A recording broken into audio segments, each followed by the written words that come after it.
Praise the Lord. खुदावंद का धन्यवाद एक बार फिर से प्रभु के बड़े अनुग्रह के लिए, उसकी दया और उसकी करुणा के लिए। मेरे अजीज भाई और बहनों, खुदावंद में आप सबको सलाम पहुँचे। एक बार की बात है, एक महिला अपनी घर की छत पर खड़े होकर बाइबल पढ़ रही थी। अचानक से उसने अपने पति को आवाज़ दी और उसने कहा कि सुनिए, देखिए बाइबल में कितनी अच्छी बात लिखी है। यहाँ लिखा है, यदि तुम्हारा विश्वास राई के दाने के बराबर है और तुम पहाड़ से कहो कि उखड़ के समुद्र में गिर जा, तो तुम्हारे लिए हो जाएगा। मेरे अजीजों, अचानक उसने अपने पति की ओर देखा और कहा कि मैं विश्वास के साथ कहती हूँ कि बगल वाले का जो घर है वो नीचे गिर जाए। लेकिन मेरे अजीज भाई और बहनों, जब वो नहीं गिरा तो उसने पुनः अपने पति से कहा, उसने कहा देखा, मुझे तो पहले ही पता था कि ये घर नहीं गिरेगा। मेरे अजीजों, निश्चित तौर पर जान लेना, मेरी आपकी प्रार्थनाओं के न सुने जाने का मुख्य कारण यही है कि मैं और आप पहले से ही इस बात को जानते हैं कि बिना रिश्वत की नौकरी नहीं लगेगी, बिना डॉक्टर के मैं और आप चंगे नहीं होंगे, बिना जुगाड़ के मेरी आपके काम नहीं होंगे।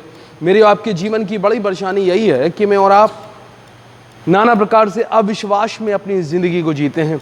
मेरे जो जैसे उस स्त्री ने कहा कि हाँ, मुझे पहले से ही पता है कि ये घर नहीं गिरेगा या मेरी प्रार्थना नहीं सुनी जाएगी। कई बार मैं और आप भी कहते हैं, मुझे और आपको पहले से ही पता था कि ये नहीं होगा, मुझे और आपको पहले से ही पता है ये नहीं होगा। और मर्जीदों में और आप मात्र अपने आप को संतुष्ट करने के लिए प्रार्थनाएं करते हैं।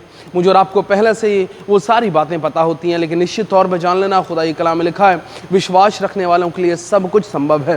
पहला रीज़न मेरी आपकी प्रार्थनाएं न सुने जाने का मेरा आपका विश्वास है।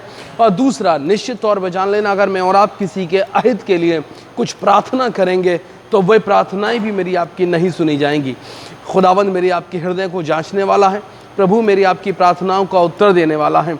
निरंतर एक दूसरे के साथ भलाई करते रहें, एक दूसरे के भले के लिए प्रार्थना करें। खुदा की कलाम में लिखा है, यदि हम दूसरों की खेती सींचेंगे तो प्रभु आप हमारी खेती को सींचेगा। आप लोग एक दूसरे के लिए प्रार्थनाएं करें और निश्चित तौर पर जान लेना, विश्वास के द्वारा की गई प्रार्थनाएं मेरे और आपके जीवन के लिए फलवंत होती हैं, आशीषित होती हैं। और निश्चित तौर पर परमेश्वर मेरी उन प्रार्थनाओं का और आपकी उन प्रार्थनाओं का उत्तर देता है। खुदा में बने रहें, ईमान में अपने जीवन को जिएं और निश्चित तौर पर निरंतर दूसरों का भला करते हुए, दूसरों के लिए प्रार्थनाएं करते हुए और दूसरों के बारे में अच्छा सोचते हुए अपने जीवन को व्यतीत करें। तब खुदावंद आपका रहबर, मददगार और रक्षक ठहरेगा।